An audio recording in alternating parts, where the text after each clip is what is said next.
What up, and welcome to Grizz 901, your number one post-game show here in the off-season. As we're actually going to preview a lot of the finals tonight. We're going to get into that. We're also going to discuss a little bit of the rumor and speculation that we're hearing around the Grizzlies right now. And as you can tell, I am on the road.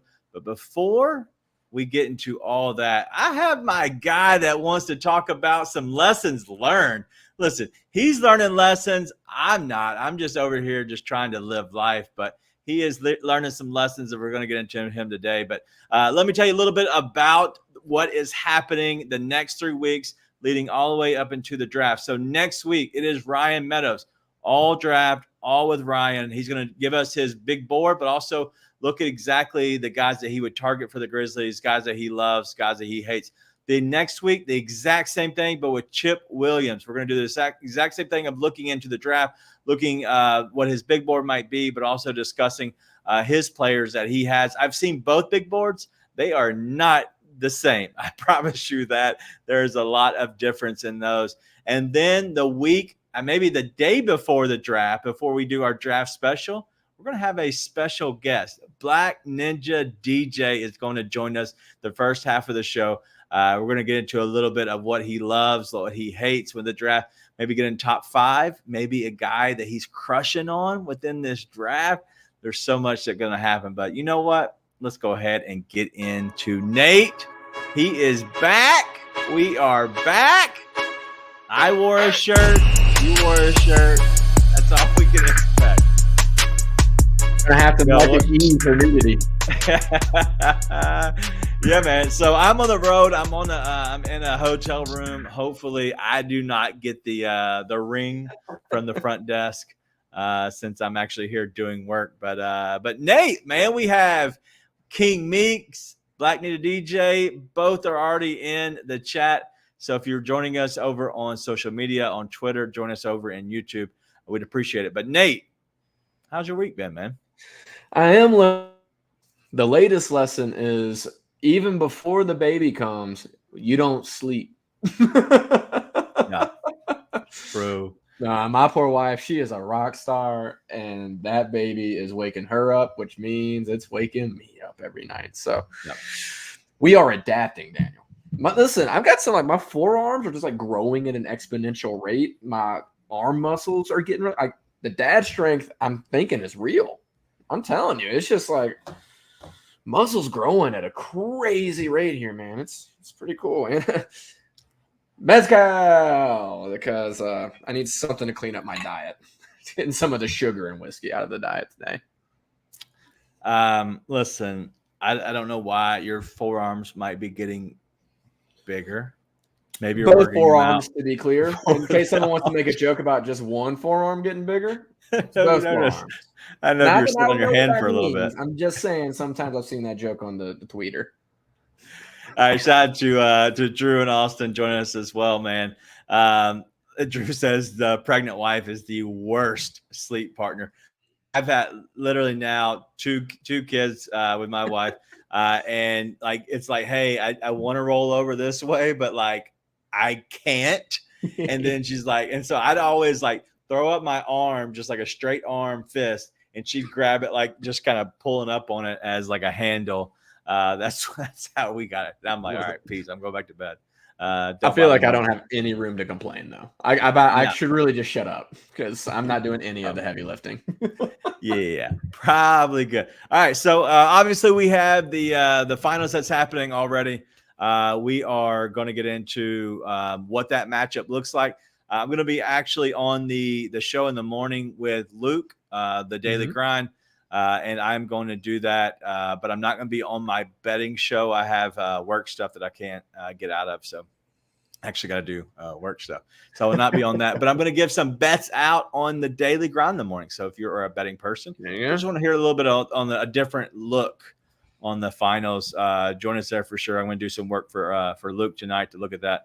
But we're going to get into that. Go ahead. I got a tip for you. When you get there tomorrow, ask him what he thinks about the Acolyte.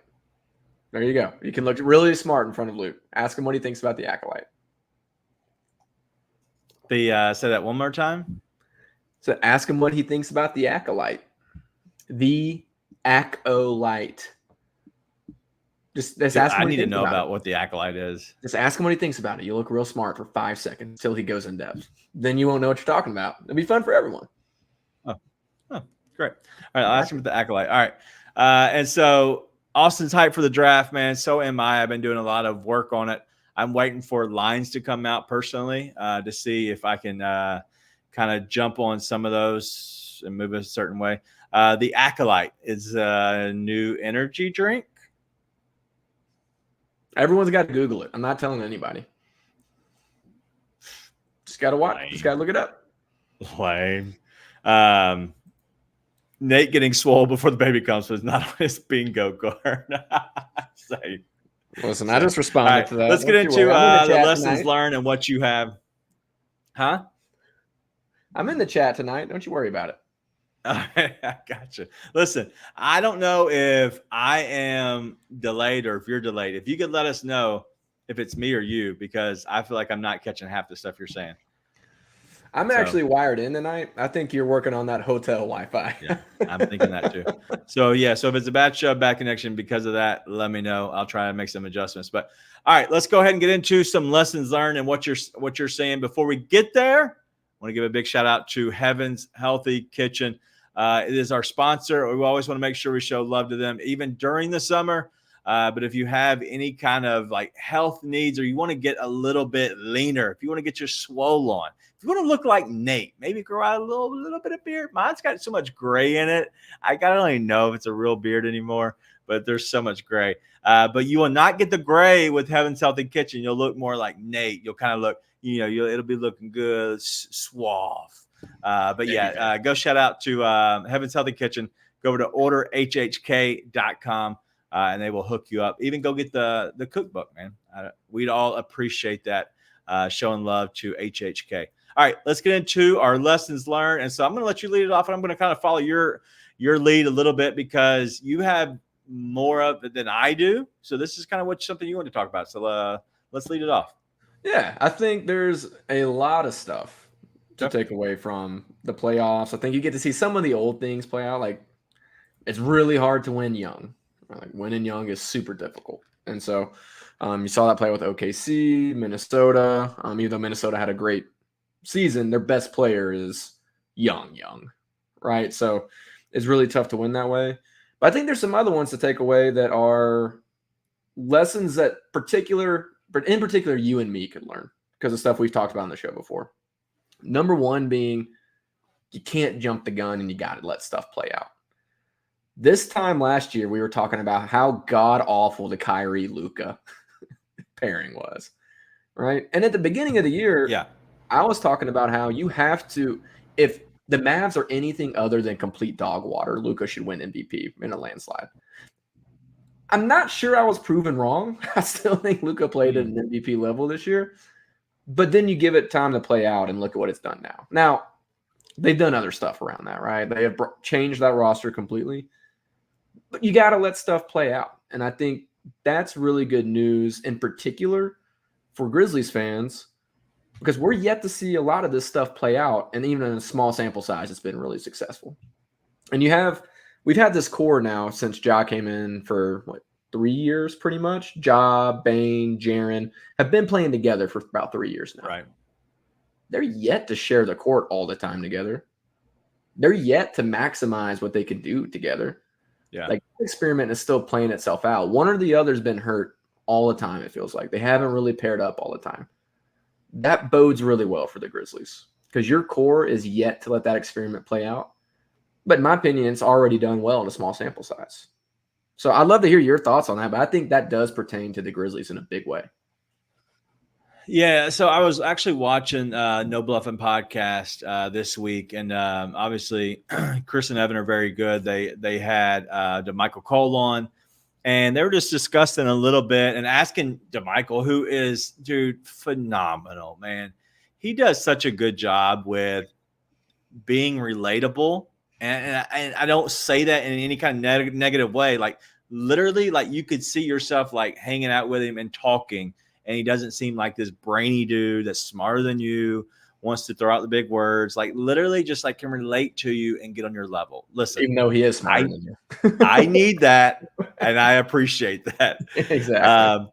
But I will say that Gino Aryama just at 70s signed a 5-year deal for a lot of money. Good God, breaking news. I will say that, yes, it is a lesson learned from like kind of maybe pausing and like letting it play out. But I do know that you're okay to like kind of speak on, like, let's say the Kyrie thing, for example. Dude, Kyrie was in La La Land, like going crazy, saging buildings, like doing the weirdest stuff. It should not have worked. But internally with Kyrie, something changed. If that Kyrie was in Boston, if that same Kyrie was in Brooklyn, I can't say that we would have said that. But he was off mentally. And I'm not saying in a negative way at all. He just seemed like he was going down a path that honestly was not conducive to winning. And that's where I don't think we're wrong on that. I think he changed so much and he took a back seat to Luka. And I think he's the main reason that team is good. I love Gafford. I love Lively. I love the pieces. I love PJ Washington, all that. Great. It's all about Kyrie. Kyrie is a magician with the ball, but also he's matured to the point where if Luka's going, he steps back. When Luka's not in the game, he continues to push the offense. And so all love to the entire team, but it really has been internally with Kyrie changing, and I think that's been big. Yeah, for sure. And Kyrie's been a huge part of that. I will say I saw our guy Austin in the chat brought up Gafford as well. You just talked about Gafford. I'm still not huge on Gafford, man. He's been defensively, he's been really good. I think he has been able to protect the paint really well and anchor the defense. Anything outside of paint protection. I was texting back and forth with you. I'm like, how many times is Gafford going to drop back into the paint and leave Anthony Edwards a wide open three? It drove me nuts the entire series. So jury's still out on Gafford, although he has obviously contributed to this run.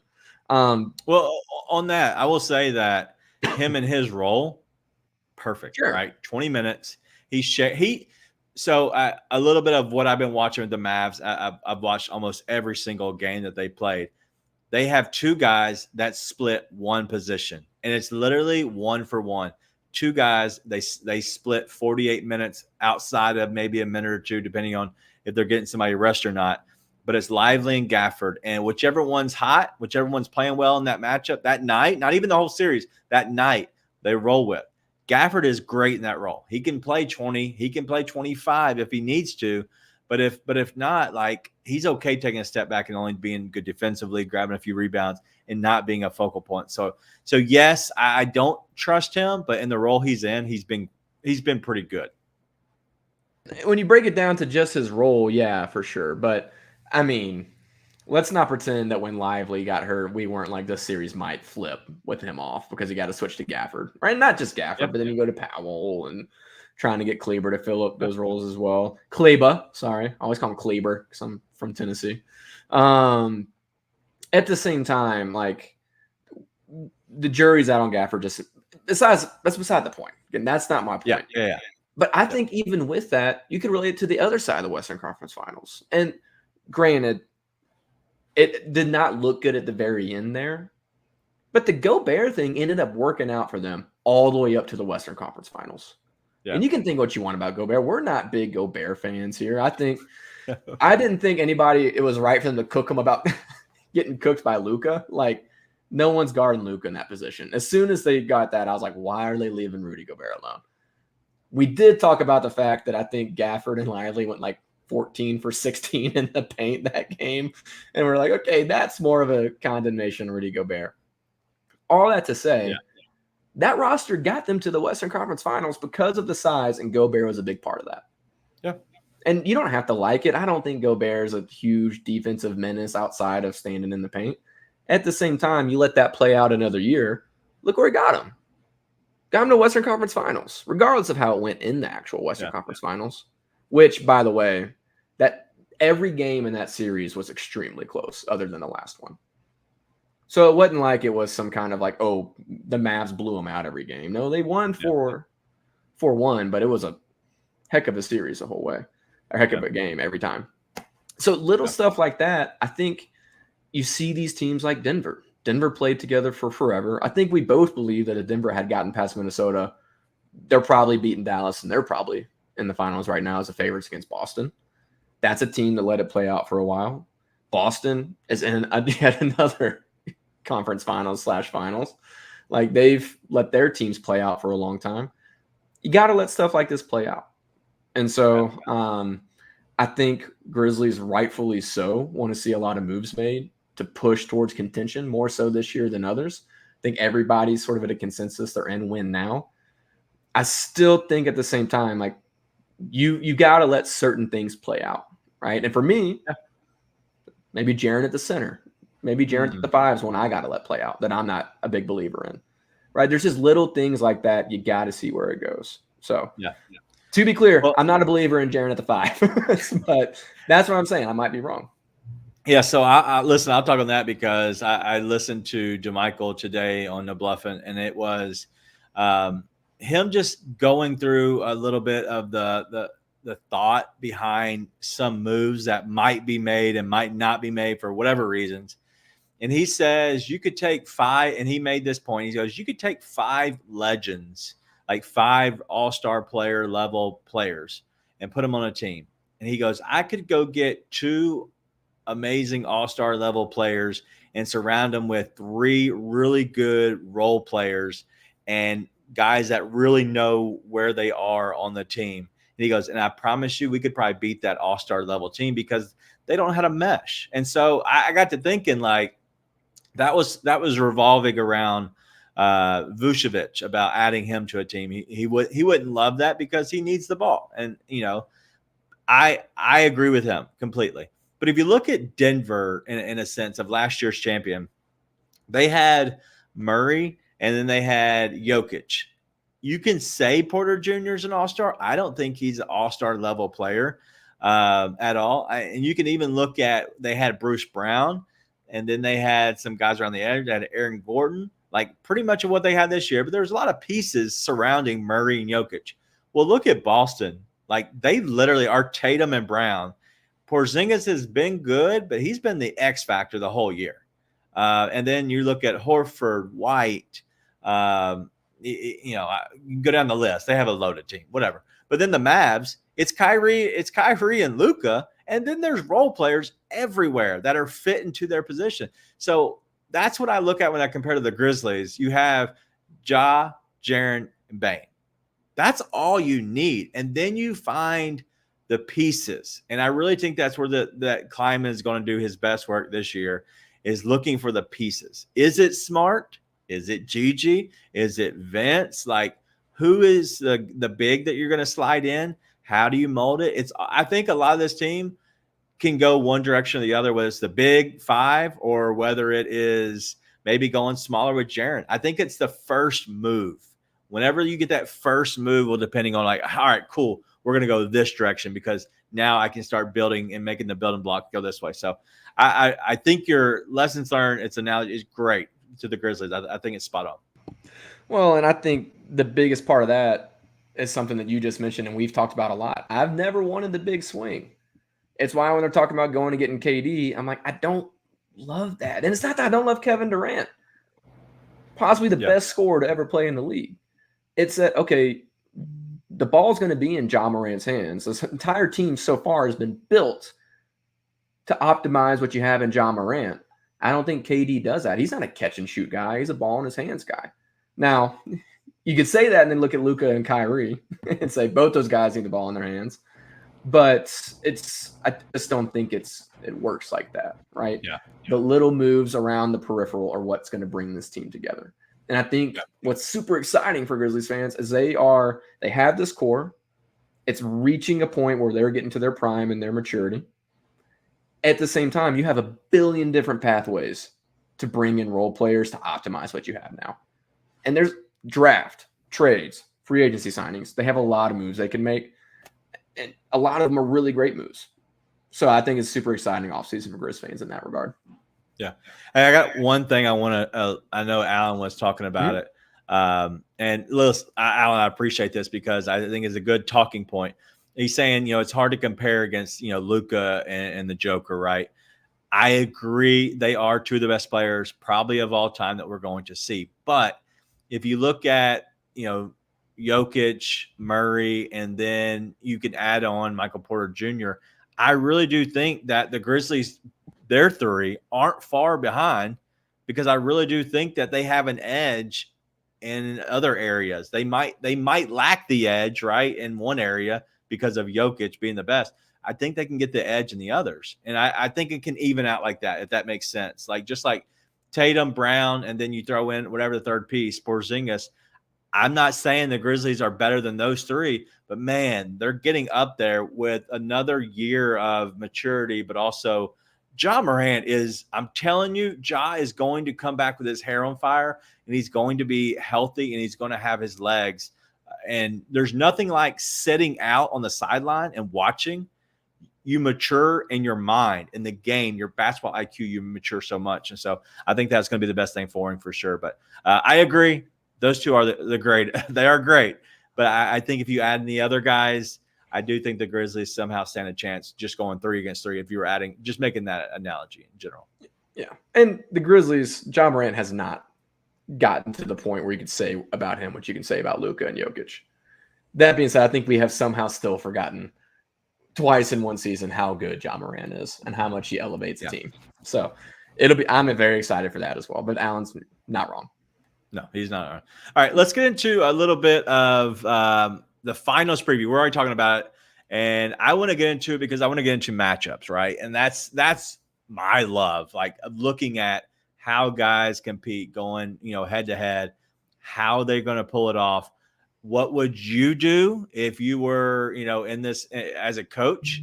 How would you go against this? Because we've seen the Mavs being guarded one way and then guarded another way, complete opposite in back-to-back series. We haven't seen what people can do with the Celtics because they literally have lost, was it just one game or 2 games in this entire series? 2. Okay, so they went 4-1 twice. Okay. I knew they swept once. They went 4-1. Yeah. Anyway. They lose to the Pacers? No, they swept the Pacers. Yeah. Yeah. I think it was the last one. I think they went 4-1, 4-1, then 4-0. All right. So the finals preview. Let me just go through some questions that have been going in my mind. All right. So you're going against the Mavs. How are you guarding them as the Celtics? Just in general. I don't know. Well, and this actually, I didn't think we'd have time to get to it, but I had another lesson learned written down. All right, let's go. Let's go back. Well, go back? No, it ties into this perfectly. Okay. It was be able to win in multiple ways. Because we saw, the whole conversation is Minnesota's built to beat Denver. And by God, they beat Denver. But the whole conversation we had, and not to victory lap, but here comes a victory lap, I was talking about how the Mavs are going to give them issues because they can do it however you want. You want to try and out-athlete them? You can't. They got athletes. You want to stop Luka and Kyrie? Cool. They've got role players that can do their job and fill in the gaps. You want to say, hey, we're not going to let these other guys beat us. Luka and Kyrie have to. Guess what? Luka and Kyrie can. And so the Mavs just have multiple ways to attack you.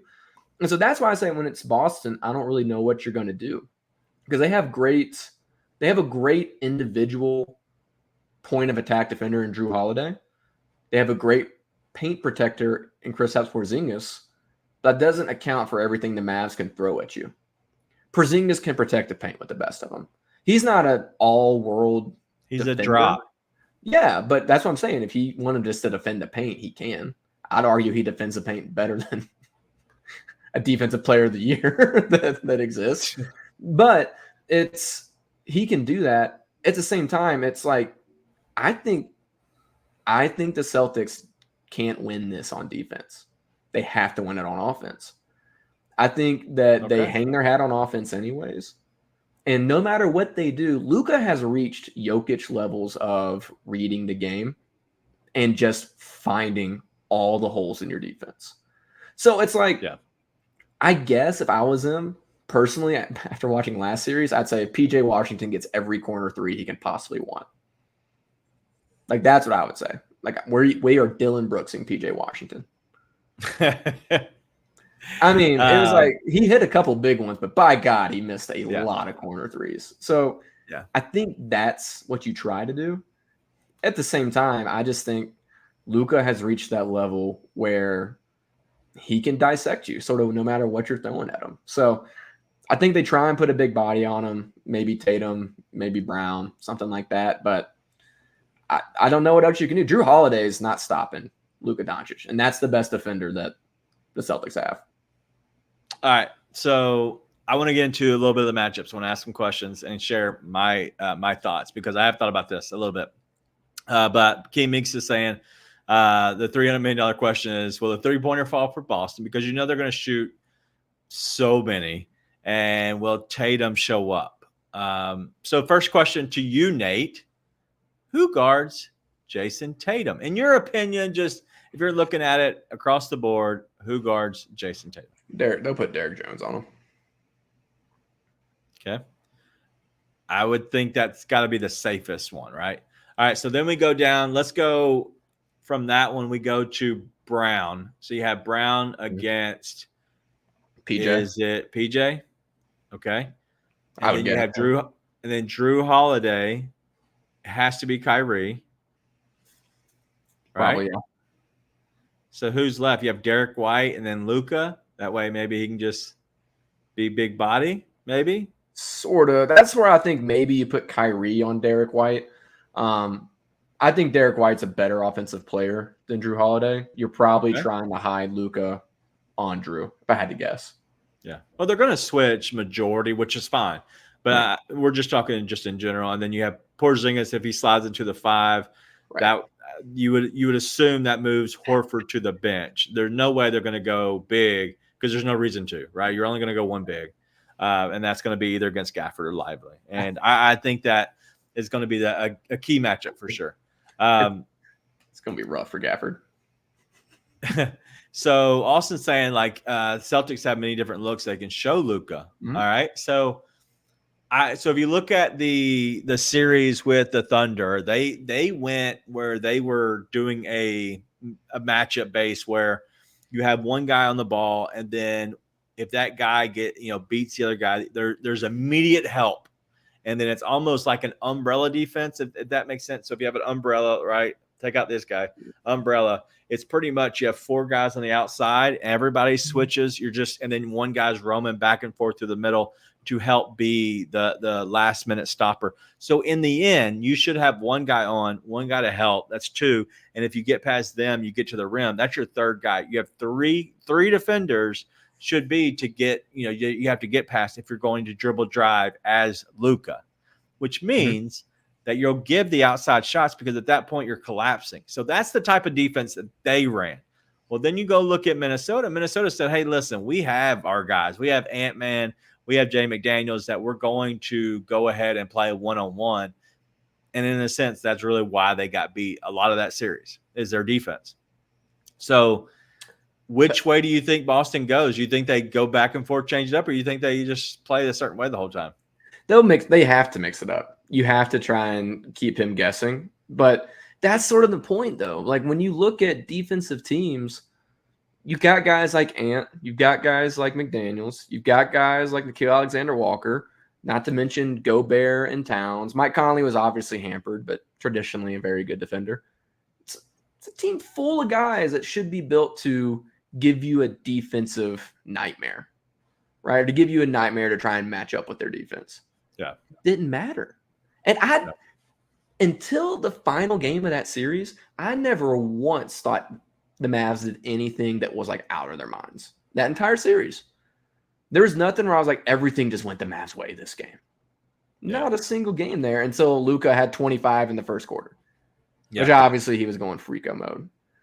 But he was. It's like that. But the entire series, I look at that and I'm like, Luka had big moments like in fourth quarters, but it wasn't like he put together full games of being crazy. It wasn't like Kyrie put together full games of being crazy. None of the role players did. Hell, Lively's the only role player that did much of anything other than Derrick Jones for them. Yeah. So I look at what they did to the Timberwolves, and I'm like, they weren't lights out ever in that series. And they still did that to that Timberwolves defense. So I'm like, what happens if you get guys that have had a week to get healthy, get their bodies right, and then they come out and they are playing lights out. What do you do about that? I just don't know. I just don't think there's any stopping him. I think you have to decide other guys are going to beat you, though. You just can't let Luka beat you. That's the only thing. Yeah. I say that. I don't know how you can keep him from beating you. He's just crazy good right now. Yeah. No, he is crazy good. He's potentially the best player in the game right now. But right now, how he's playing, I would say yes. I would say the whole course of the year, you can argue yes or no, whatever. But he's definitely top 5, top 3. He is that good, and he's playing incredible levels right now. All right, let's go to the other side, and I'm gonna because this has been more Mavs heavy. I also want to look at the Celtics, and I think the Celtics are, I wouldn't say like simplified or like more simple of an offense. I think they run the offense more of the ball movement, motion offense. If you got the shot, you take it, and we're going to shoot as many threes as possible. And if they fall, we're going to win. If they don't, we possibly could be in a dogfight. But they're going to try to speed you up a little bit, get up and down the court. Mavs want to slow it down a little bit at times, unless Kyrie has it. Kyrie could push. But for the most part, it is going to be the way the Celtics go. You do have a little bit of Porzingis that you have. How do you stop them, or is there no stopping? You just hope they don't shoot well. They have to shoot well. The thing is, they usually do. Right? Yeah, that's the thing. They usually do, but it's not. I don't see them just dominating the paint against Dallas. I think Dallas has to. I don't think they have the defenders to say we're just going to match up with you and we're going to make life really hard for all of you. They sort of have to go with we're going to give certain guys open looks and stuff, and we're going to try and switch everything. We're going to try and keep up, but at the end of the day, you're just not going to score in the paint on us. You're just not. You have to make your shots. Okay. Problem is playing the Boston Celtics, who make those shots almost always, right? Yeah.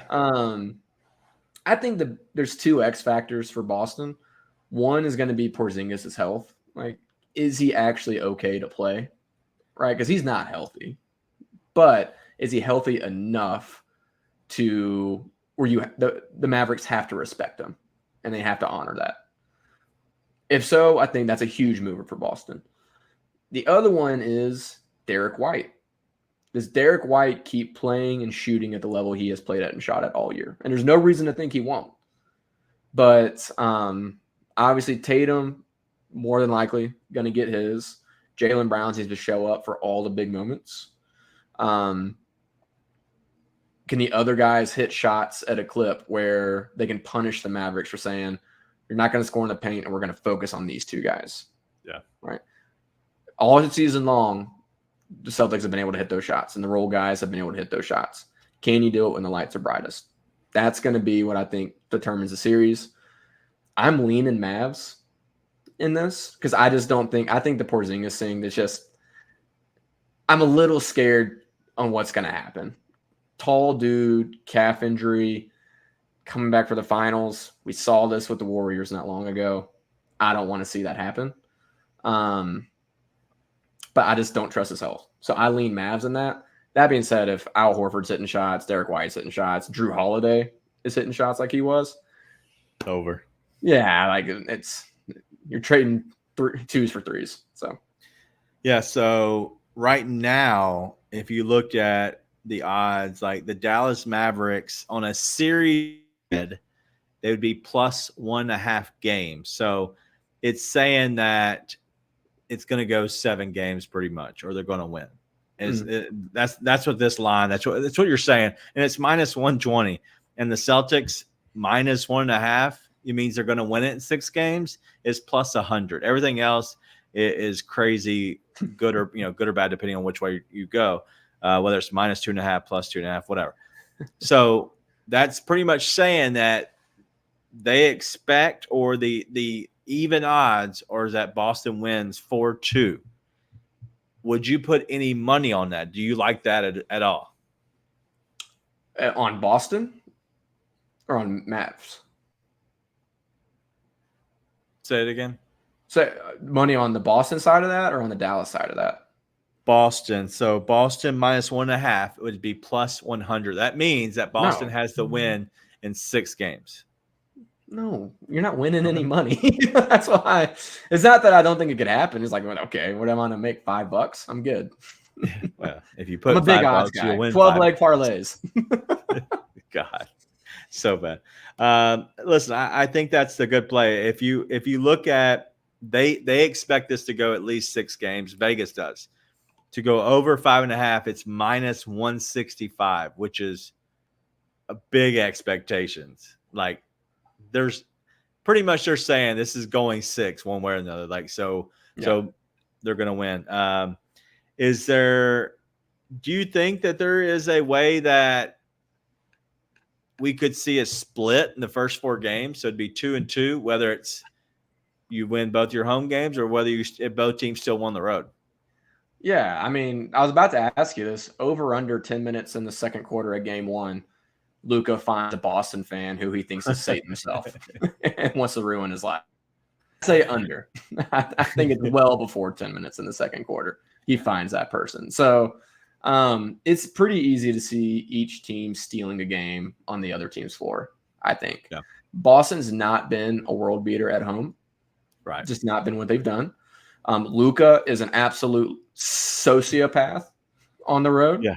And at the same time, I think that the Mavericks role players have not proven to me yet when I've watched them that they can really perform consistently at home. So It's easy to see Luka stealing one for them in Boston. It's easy to see the role players from the Mavericks letting you down at home. So I could see that 100%. All right, real quick. Let's go ahead and give our predictions, and I have one last thing to do for the finals preview, and it's gonna be fun. And I'm gonna put real money on this, but I want your real money. Who wins? How many games? MVP. Who wins? How many games? MVP. Okay. If you got yours, go ahead. I mean, I've already said I lean Dallas, so I'm going to take Dallas. Ooh. Dallas, Luka MVP. That's easy. Yeah. The games, I'm torn between them closing it out, Game 6 in Dallas, or ripping out the hearts of everyone that used to be big Patriots fans in 7 on their home floor. I don't know. I think it could go either way. I'm going to say Mavs, Luka MVP in 6, 7. I'm saying Luka MVP, look at this. 7. Now that I'm finals format, Austin's action is at 2-3-2. Let's see. Celtics game 1, game 2, game 3, Mavs, game 4, Mavs. Then it goes 2-2-1. Yeah, 1-1-1. So it's 2-2-1-1-1 is the format. Okay. So that should fit what you wanted to say as well. Listen, I'm going to be boring because I'm going to say Mavs in 6 with Luka as the MVP. I've said that from the very beginning. I was actually asked, and this is weeks ago when before the series with my with Minnesota. I'm on a board. Nothing special, but I'm on a board with MGM, and they were asking. They sent our group out some questions about the finals, and we had to give our thoughts on whatever. And they said, asking about different odds. And they asked me about the finals, and I said the Mavs are your best option, whatever, because look at this. Like I think they'll beat Minnesota, and then I think they'll win the actual championship, whatever. And that was like crazy odds at that time. And then now I don't look so stupid. Probably everybody else is saying Minnesota because they were the hot thing coming out of the Denver series. I got you. So I have to stick with that. All right, so I'm going to ask this question. All right, so the exact series outcome, we're going to bet on it. This is crazy high odds. The lowest odds is Boston game 1, Boston game 2, Boston game 3, Boston game 4. That's a sweep, and it's the lowest odds at plus 600, plus 850. Boston 1, Boston 2, Dallas 3, Boston 4, and 5 is plus 850. All right, so as you know, we both like Dallas. It's going to be higher. So let's go through the games. How do we get to Dallas in 6? So we need to know who wins the 6 games. Let's put money on it. Let's have some fun. So the game 1, who do you think wins? I would say probably Dallas 1, Boston 2. Hold on. I got to find it. Okay. All right, I'm on it. Okay, I found the area. Dallas 1, Boston 2. Dallas 3. Okay, found that. Boston 4. Oh, so we're splitting. All right. Boston 5. Fuck, where is that at? So you're saying Boston game 4 so we're and going 5. 7? So you're going 7. That's what I said. 7. I said 7. 4, 5, and then 6, 7 Dallas. Mm-hmm. Sheesh. There ain't no telling what it's going to be, but we're going to figure it out real quick. All right, so I got Dallas game 1, Boston 2, Dallas 3, Boston 4. Then I got Dallas for 7,500. That is my call, so I'll play that one. So Dallas, I like that, Boston, by the way. Dallas, Boston, Dallas. So it's back, forth, and they still won, and they close at home. I think it's great. All right, so if I was going to go 6, that's how I'd go. All right, so let's go with yours. Dallas, that's his game. Sheesh. All right, we're really high at this. Like, this is really up there. In case anyone's wondering, this is how Vegas makes all their money.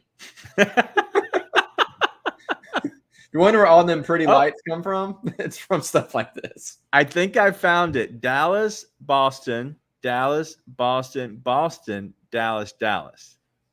What do you think the odds are on this? So that was Dallas, Boston, Boston, Dallas. Yeah. I would say, what were the odds on the one you said? Like yours? 7,500. I would say the odds on mine are somewhere like 13,500. You broke up last second. 13,500. Nope. Plus 10,000, which isn't crazy great. But that's not as good as it should be. No, it's not. Hey, but it's $10 to win $1,000, we'll say. So listen, we'll have some fun with it. What's the Brooklyn Nine-Nine? Hot damn. We'll pay some bills. All right, last thing, we're gonna get out of here. No actual commercials tonight. It's the rumor mill, the rumor and speculation. This is all about what we're seeing on the internets these days. And we're looking at the whole thing around Kevin O'Connor. He's talking about the Grizzlies and the Houston Rockets have spoken. There has been some interest on both sides about being available for the Grizzlies to move up, possibly Houston to move back, whatever. Have you heard it? Do you like it? Hate it? Any interest in it at all? I don't love it. Okay. I'm also just not big on, and I'm excited to talk with guys like Ryan and Chip on this, but I'm just not sold. Yeah, listen, we do this show together, which means we're both idiots. I'm just not huge on Klingon. And it's not that like I want people to tell me why I should be big on Klingon, because I'm not a draft expert. I don't pretend to be a draft expert. But when I look at Klingon, he's huge. I'm not saying he can't defend well, but I watch him like the dude, he doesn't move super well. And, you have the whole Edey train going in Memphis, which I'm not a big Edey guy either. Choo-choo. But when I watch it, I'm like, I don't think Edey going off for 30 and 12 or whatever he did in that championship game against Klingon is a flash in the pan.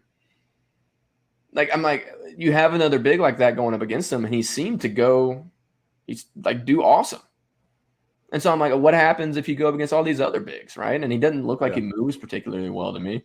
I do see the appeal of being able to facilitate from the top of the key and do things like that. The Grizzlies like being able to screen.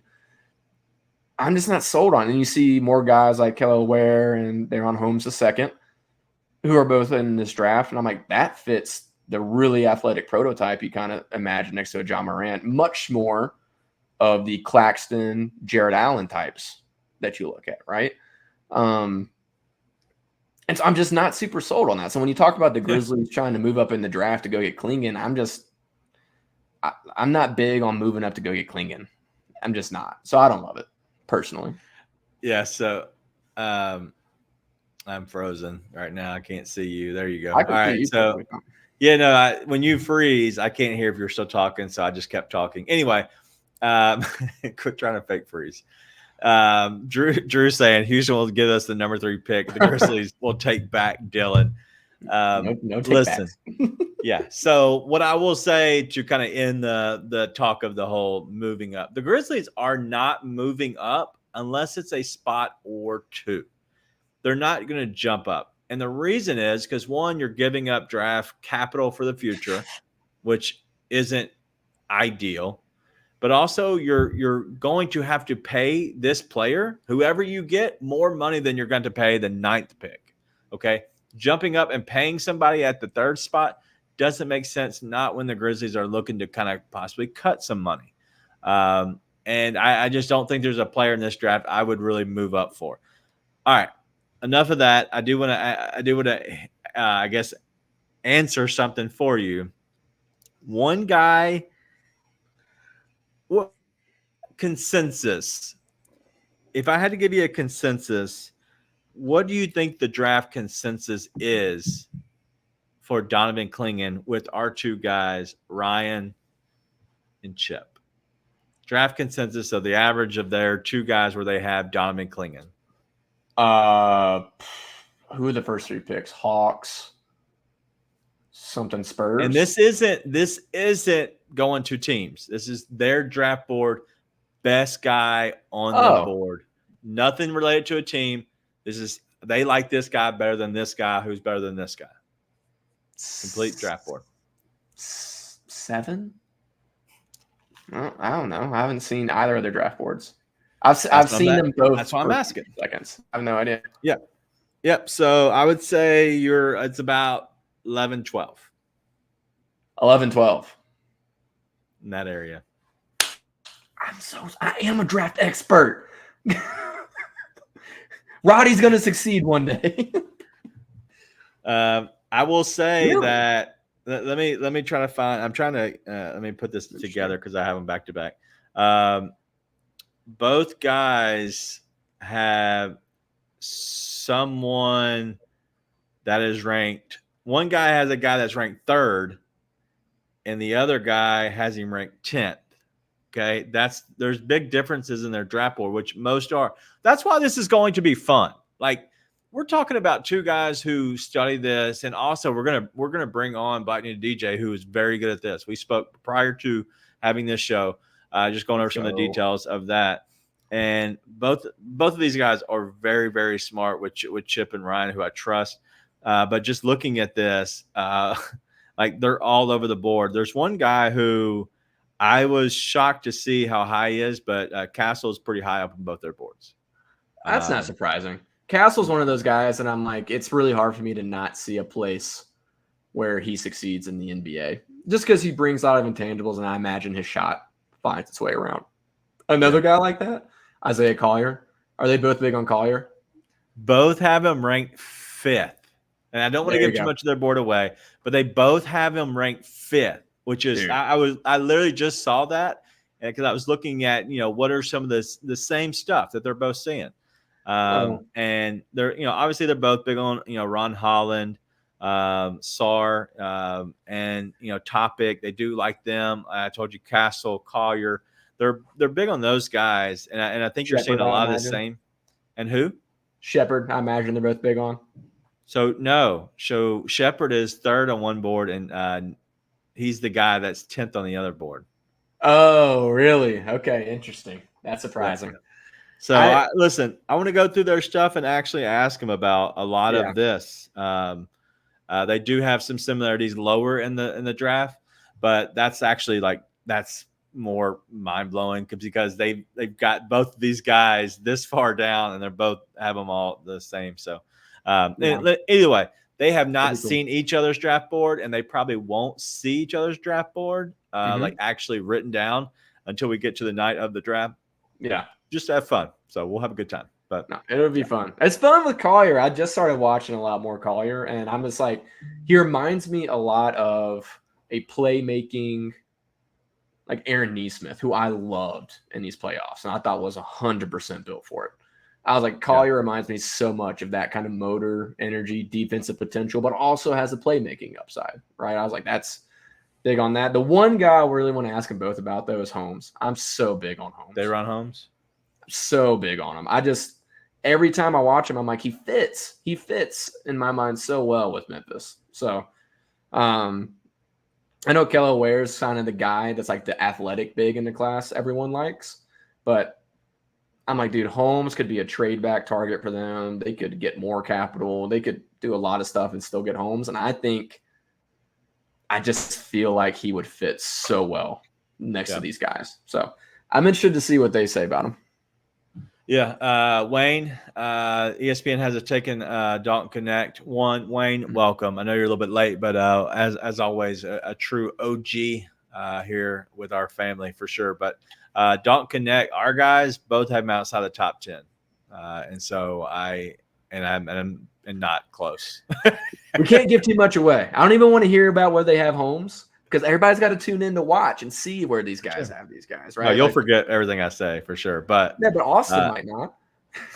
True. We gotta forget anything. These guys, you got to tune in to see all this stuff. This is what we seeing it actually down on paper, I think will be interesting to see that. But we'll have it on our Patreon.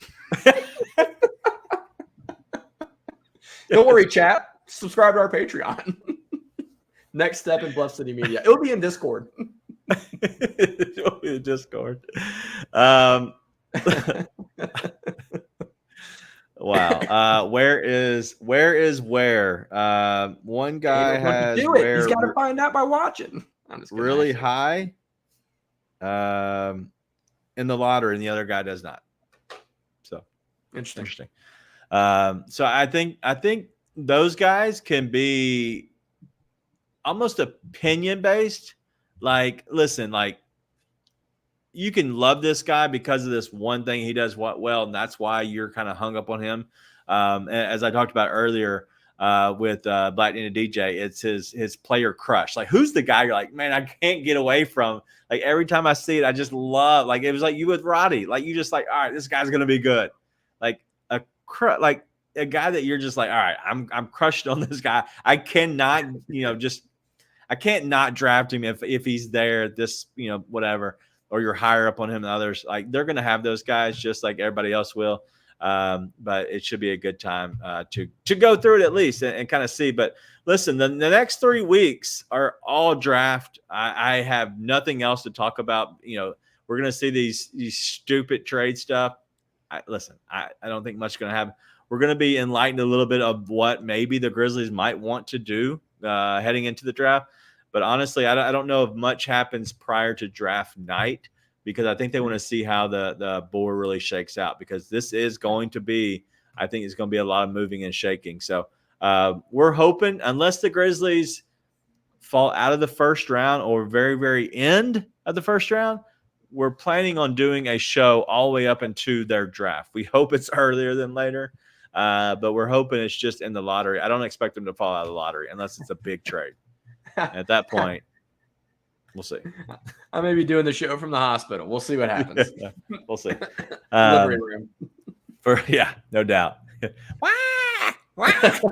Exactly. All right. Anybody, you got anything else, Nate? I think we've been here long enough. We're coming up on our hour, but I think it's been fun.